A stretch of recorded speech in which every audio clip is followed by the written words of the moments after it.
Lorry bus பண்ணா டிரைவர்ன்றா, ஜேசி பண்ணா driver தான்டா. நாளைக்கு ஜேசி பத்தின மூட்டை அடிச்சு நிறவல நான் டிரைவர் இல்லடா. டேய் என்னடாச்சு, என்னடா திட்டினே வர? அட நீ வேற ஏமா லைசன்ஸ் வாங்கும் போது கூட அவ்வளவு வேலைக்கலமா, ரோடு ஃபுல்லா அவ்வளவு மாடுங்க. நானும் வண்டியை பாம்பு மாதிரி வலிச்சு ஓட்டி வந்துட்டேன். அதை மீறி 2 மாடு சண்டை போட்டு வந்து வண்டி மேல இடிச்சுமா.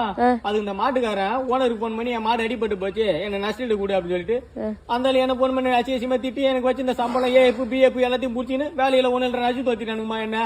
டேய் அதுக்கு டென்ஷன் ஆகி போய் ஓனர் விட்டு இடிக்க போறேன்னு பேசுன வரா. நான் அடிக்க போறேன். அப்புறம் எல்லாம் முருகனை விட்டு மாடுங்க. அந்த மாடு வச்சு கல்யாணம் பண்ணா, குழந்தை கல்யாணம் பண்ணா, இது பண்ணா, படிக்க வச்சா, பத்தாத்துக்கு அந்த நாய் மினி மாட பேர கட்டிக்குதுமா. அவ்வளவு தூரம் கட்ட தெரிஞ்சவனுக்கு அந்த மாட்டுக்கு ஒரு கொட்டா கட்டி விட்டான். சொல்லு நீ கேஸ் போடு, நான் ஜட்ஜி கிட்ட நான் பேசிக்கிறேன். நீ என்ன பேசுவ ஜட்ஜி கிட்ட? அளவுக்கு கூட்டு போய் மாடு வச்சிருக்கா இப்படி ரோட்டு மேல விட்டானுங்க. மாடு எல்லாத்தையும் ஜப்தி பண்ணு, இல்ல உங்களுக்கு ஆளுக்கு ஒரு மாடு கொடு அப்படின்னு ஒரு சட்டத்தை நான் போட சொல்லுவேன். ஐயோ சிப்ப ஏ போடா.